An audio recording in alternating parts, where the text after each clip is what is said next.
everyone, welcome back to my channel. This is Lenox Justifier of Innocence, created by Zeus and Demeter to save humanity. I am Lenox. And I am Leska. And this is Mr. Buddy here. So today we are going to go through the ending of the Big Beast Raid. It is the third part and final part of the three-part series. So we're going to be reading you that story today. And just to give you a little bit of a heads up, this does contain a little bit of some sensitive information. Since we are a fantasy true crime channel, I just wanted to give you that little bit of trigger warning where, you know, we do talk about some sensitive topics. So with that, we are going to get started on today's story. And just remember that everything is in fantasy, and the stories are meant to get justice, and so that we can feel good and feel like we're making a difference in the world. So without further delay, let's get started. To recap from the last two episodes, so Amalia had received information on some videos that people seen on YouTube that showed some abnormalities as to what was going on at this big cat sanctuary in Brazil. So they contacted us, since we have a big sanctuary here and they know that we've been involved in other cases. So we took a look at it, and Amalia was able to uncover that there was a lot of criminal activity going on, and that this sanctuary was just posing as a front for not only the moving of exotic cats, but they were also moving people, money, drugs, and weapons. So we went to Brazil and we started to uncover information, and ended up getting in touch with the OIA and the FBI to have them involved, since the operation was so big and it was spread globally. So we joined forces, and this week we are going to be taking them down. So the next day, Lexa arrived back in the States. Her and Amalia went to meet the officials from the OIA and the FBI. They informed them that we were already in Brazil and we were assessing Jaru and his operation. Amalia shared all the information that she uncovered. They asked us to please stall our mission by a couple days so they could organize and deploy enough agents to the locations and get a rescue plan in place. The OIA contacted authorities all over the world, and thankfully were able to get combined efforts in all the countries that people and animals were being held and used against their will. This part of the mission was coming along smoothly. Josephine spoke with the head DA from the Kirkins case. Meanwhile, Amalia was able to locate Maxine and Nancy. We decided to use these extra days to have Josephine get closer to Jaru in order to get more information, like names of other key players in their operation. Jaru was becoming more smitten with Josephine with every passing moment. He was opening up to her about himself and other parts of his operation. He was so enamored by her beauty and essence that this wall came down. This allowed Josephine to gather a lot of intel to share with the OIA. Fortunately, Nancy and Maxine never saw what Josephine looked like when they got the Kirkins. So when Jaru FaceTimed with them, they were clueless. They were not escaped incarcerated at this time. Josephine spent a lot of time with Jaru. She was able to convince him to get his associates there more for a meeting to join forces, expand the operation, and make us a lot of money. Inside, she felt dirty, even playing this role, but it's all for the innocent lives we will save and set free. The Triple Bros had scoped out the facility, now knowing every inch of this place, including the underground escape route. We would surely capture them all. Bertrani, Carlotta Ane, and Bully were introduced to Jaru as part of my team. He commented on how having such beauties will help convince the other players to come to the meeting. How typical and disgusting, we all thought. We're discussing business, and all these jerks can think about is their own perverted wants. Bully was saying to Josephine, whatever works to take them down. We'll use their ignorance and stupidity against them.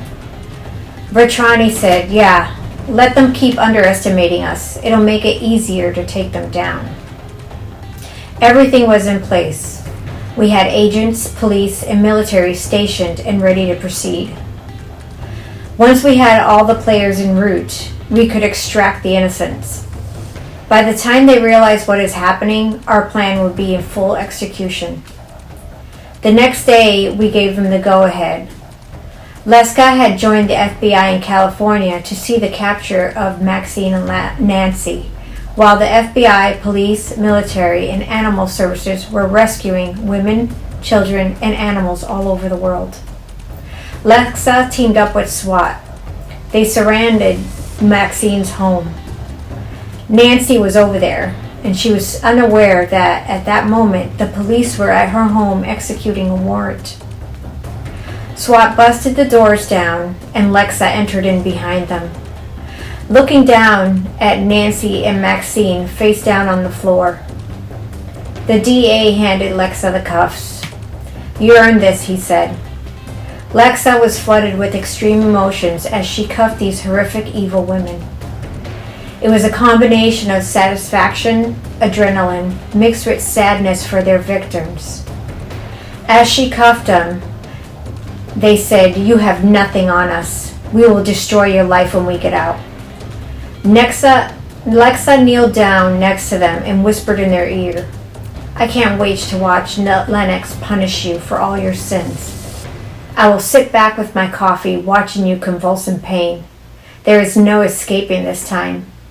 You will never be free from the chains of hell you created for yourself. Back in Brazil, the players had all arrived. Josephine signaled to Olgard, Abaddon, Aquila, and Andres to begin the release the beasts. Mr. Buddy was to take charge of guiding the beasts back to the jungle, telling them they will now and forever be free. Those that grew up in captivity, who could not survive on their own, were to remain with Mr. Buddy until we can transport them back to our sanctuary. Josephine walked into the conference room behind Jaru. He was giddy, excited to show her off, and introduced the ladies like they were some big score. As the doors closed behind them, Josephine turned into Lenox, locking the doors.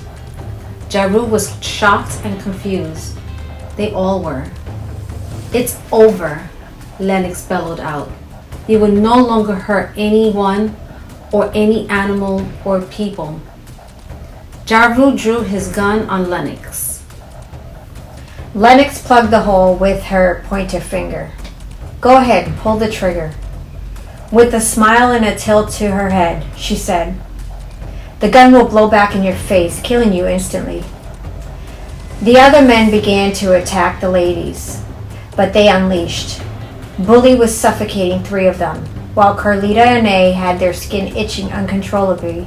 Vetrani was using her green sparkle dread to make them hallucinate. They were powerless against us. Jaru started trying to gaslight Lenox. Lenox yelled, stop talking, you fool. You make me sick.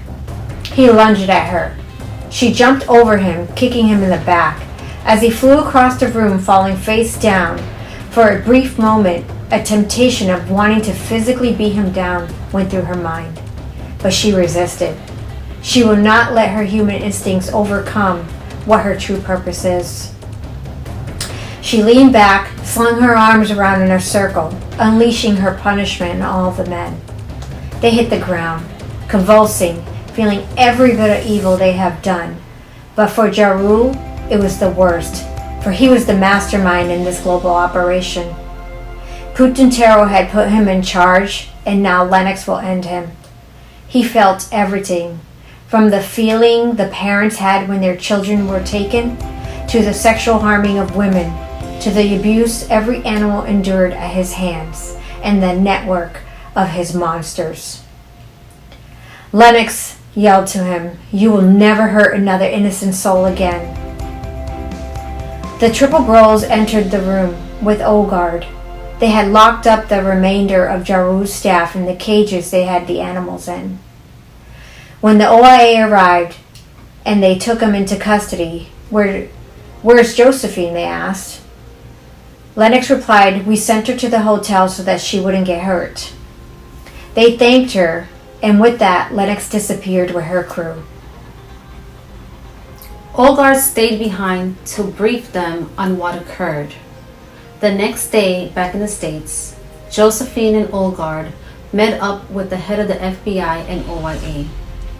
They were incredibly thankful that her and Amalia followed up on what they thought was just another conspiracy theory. Because of your instincts, millions were saved. We were able to recover over 800,000 children, 300,000 women, and set free countless of animals. Today is a good day, for good overcame evil.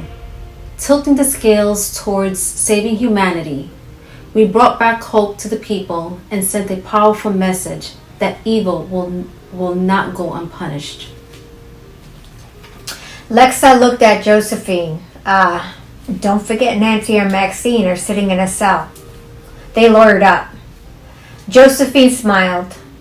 That night, Lenox brought Lexa and Carlita and A to the prison with her. Both of them being especially passionate for the welfare of children. They wanted to see these two evil women who made their career of hurting kids suffer. As they sat in their separate cells with smug looks on their faces, with a feeling of entitlement, Lenox entered and the lights went out. They no longer would be able to carry out their sadistic ways. True justice has been served. That is going to conclude the story of the Big Beast Raid. I wanted to thank you guys for all of the support and for your questions and comments. I also wanted to let you guys know that in the next coming weeks, I'm going to add on a third video for the week. It's going to be a very short video. It'll be about 5-6 minutes long. Just to answer some of your questions. I've been asked questions about the publishing process and how I actually even wrote the series and the book and created the characters. So I will answer some of those type of questions in that short video. It's going to be more informal. I won't be in costume. We're not going to be in costume. It's just going to be me answering your questions and just telling you a little bit more about the process and giving you some advice. Now, this was not the first book I've written, but it is the first one that I actually sent to publishing. So I will give you the backstory on that, how I went about doing that, and what trials and tribulations I went through the process. So some parts were good, some parts were not so good. It was, could be a little bit challenging at times. So I will let you know all the ins and outs of what I went through and what I will be doing for the next books going forward now that I've actually experienced the process and have gone through it. So that's going to be a little bit what that extra video will be about. These other videos are going to be strictly for the story time, so we just want to keep those more creative and interactive and fun. And as always, if you guys have any other questions, feel free to put them below. I'd be more than happy to answer them. Or if you have any ideas or know of any storylines that you would like to see justice, even in fantasy, carried out, let me know and I will write a story just for that. So as always, I want to thank you guys. I hope you guys have an amazing week. It is Sunday here for us recording, so it is our cheat day and we are about to eat our ice cream. Yum! So I did want to just tell you guys again, please take care of yourselves, take care of your families, and God bless. Till next time.